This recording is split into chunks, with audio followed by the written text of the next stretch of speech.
Saan po ba gagamitin niyo? May chronic pain po ba kayo? Para ito sa isang taong malapit ng maging chronic pain dito sa Apex. Gagamutin na natin siya bago pa lumala. How cheap naman yung talent portion niya. Sigurado ako, panalo na ako. Ito palagi mong tatandaan, ha? Huwag na huwag ka mawawala ng pag-asa. Laban lang, ha? Kung totoong nun lang nag-makeup si Lynette, aba may talent nga siya. Kasi ang ganda talaga nung kinalabasan ng makeup. Olga, will you shut up? Pwes, bawiin mo na lang sa Q&A, Morgana. That's your strength, di ba? For sure, Mama. Ilalampaso ko yung babaeng yan with my sass and wit. Asan nga pala si Chang? Bakit wala siya dito? Eh paano, di ba tinapon ko yung mga dahon-dahon dun sa bag niya? Para saan daw po ba yung mga down-down na yun? Ewan ko, malay ko dun. Sigurado ba kayang okay lang talaga si Chang? Alam mo, napapansin ko nitong mga nakaraang araw, parang hindi siya okay eh. Bago ako magpa-biopsy, sasabihin ko muna sa kanila ang pinagdadaanan ko. Chang, mas mainam po yun. Kung ganun sa Apex na po kayo magpa-biopsy. Pero Chang, huwag niyo na pong papatagalin pa. But you don't look okay to me. Gusto mo na bang umuwi?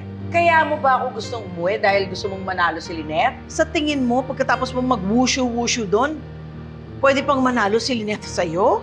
I'm just concerned. I'm fine, thank you. Sure, ah?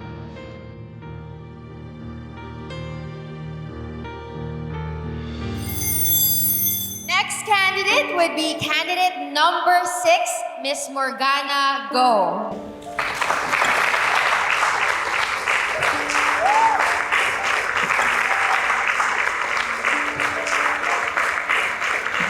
Morgana. Okay na.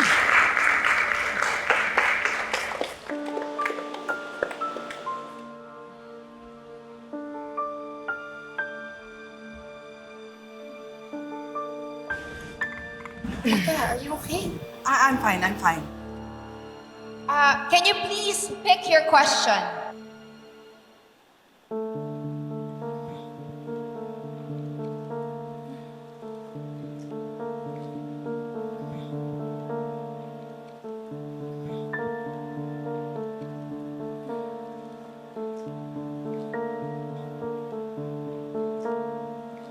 Okay, your question is, what do you think are the sacrifices women make more than men? Ano ba ang mga sakripisyo ng mga babae na higit pa sa sakripisyo ng mga lalaki? Tita, kaya mo ba? No. Thank you for that question. Throughout history, women have been relegated to second-class citizens in society, but times have changed, and their problems are now related to their roles in their families. Morgana. Morgana, okay ka lang? I'm fine. Kasalanan mo lahat to, Lynette eh!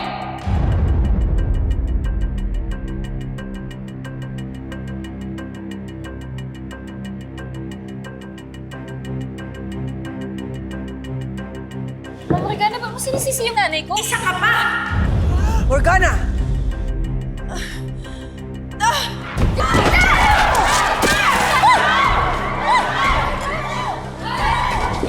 Dali natin sa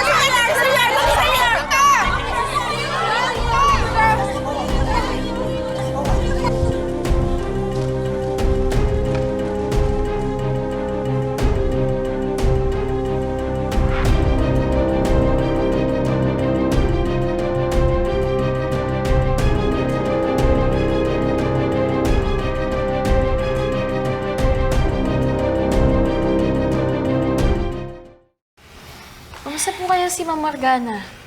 Saka ano po kayo mangyayari sa pageant? Matutuloy pa po kaya yun? Annalyn, kapatid yun ni Moira. So as expected, malademonyo yung katawan nun.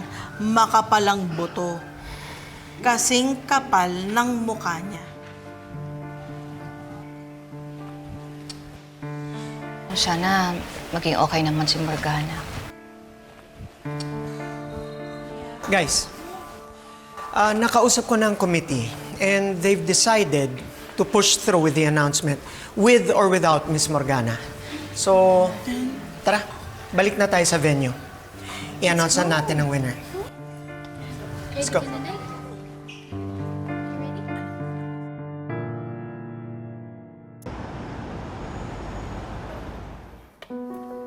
Your vital signs are okay, Miss Go. Kailangan lang po nating hintayin yung x-ray nyo at laboratory para malaman kung may fracture kayo. For the meantime, magpahinga po muna kayo. I'm fine. Ba't ba ayaw niyo makinig sa akin? Morgana.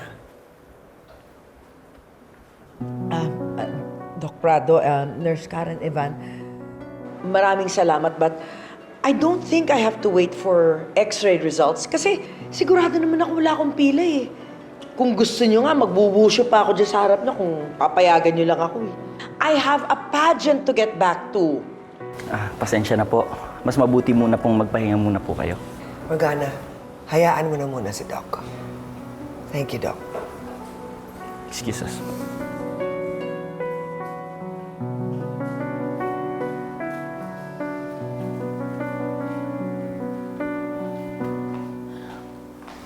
Baka kasi nahilo ka.